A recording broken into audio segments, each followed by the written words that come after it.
Assalamualaikum warahmatullahi wabarakatuh. Alhamdulillahirabbil alamin, anak-anak sekalian. Alhamdulillah, pada hari ini kita bisa melanjutkan pelajaran kita kembali, yaitu pelajaran Al-Quran Hadis. Pada kesempatan ini Ustadz akan membahas tentang surat An-Nasr. Namun sebelumnya kita melanjutkan pelajaran ini, jangan lupa 3M: memakai masker, menjaga jarak, mencuci tangan, agar kita tidak terkena penyakit COVID-19. Baik anak-anak sekalian, untuk selanjutnya Ustadz akan membacakan surat An-Nasr dengan tartil. Silakan anak-anak semuanya mendengarkan dan juga mengikuti dengan baik. A'udzu billahi minasy syaithanir rajim. Bismillahirrahmanirrahim.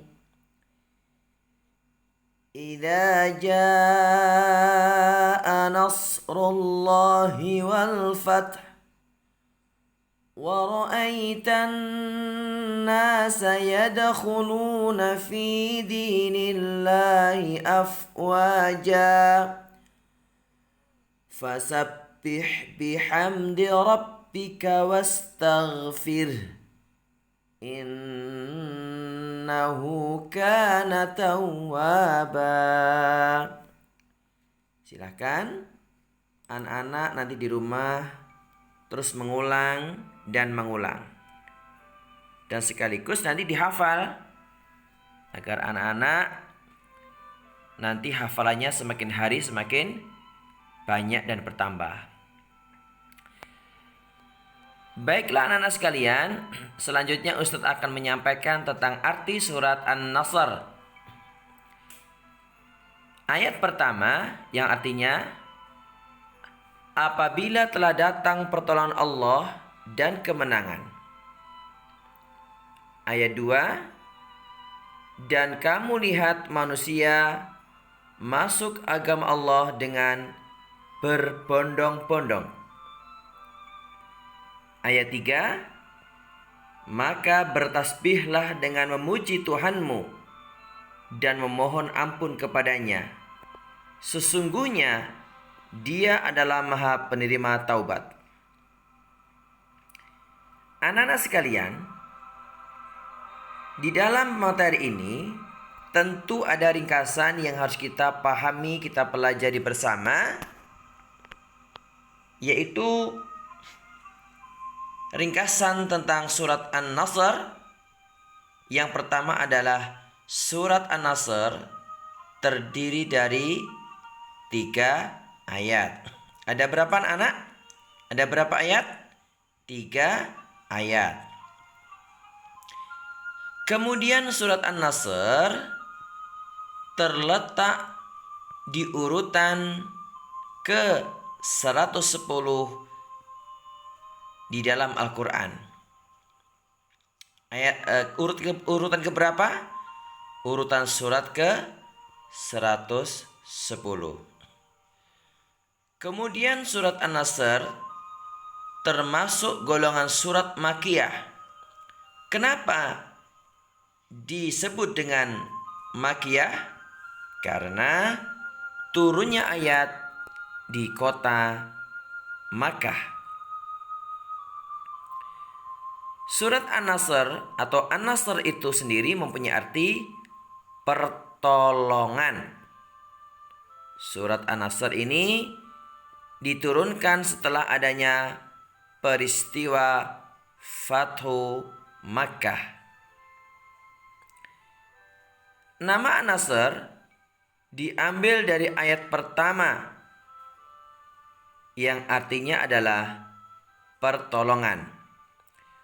Maksudnya adalah pertolongan yang diberikan kepada Nabi Muhammad SAW dan kaum muslimin. Surat An-Nasr ini disebut juga surat At-Taudi yang artinya perpisahan. Ayat ini diturunkan menjelang beberapa bulan Nabi wafat.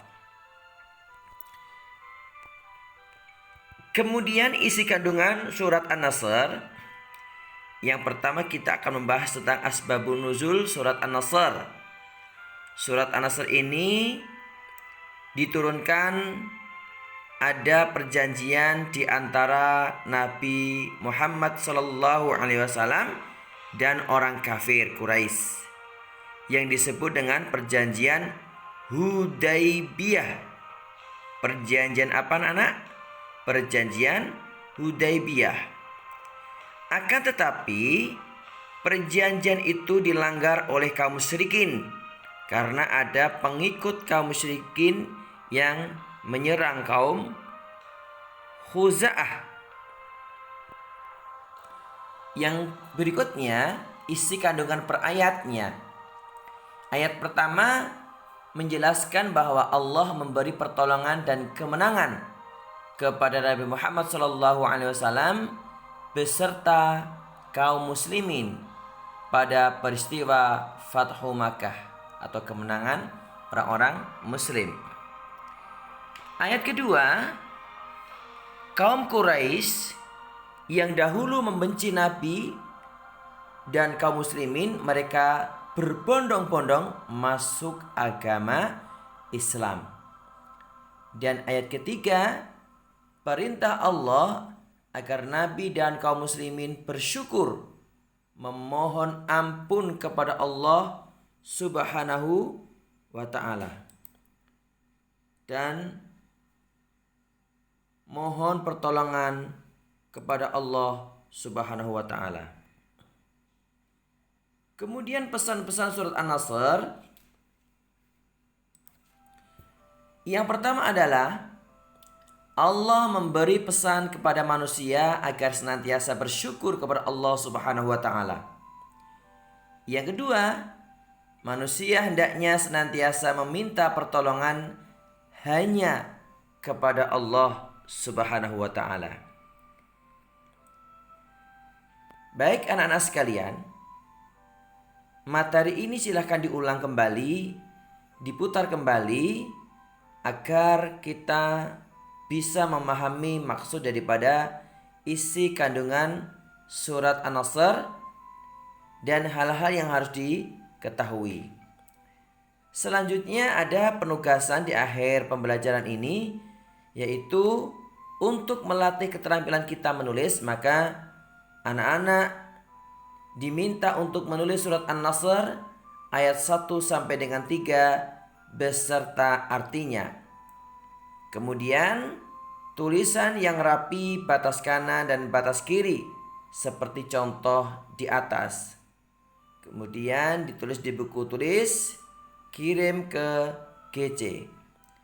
Baiklah anak-anak sekalian, seiring dengan waktu yang terbatas ini, Ustadz berharap kalian semuanya terus belajar dengan semangat walaupun kondisi pandemi semacam ini.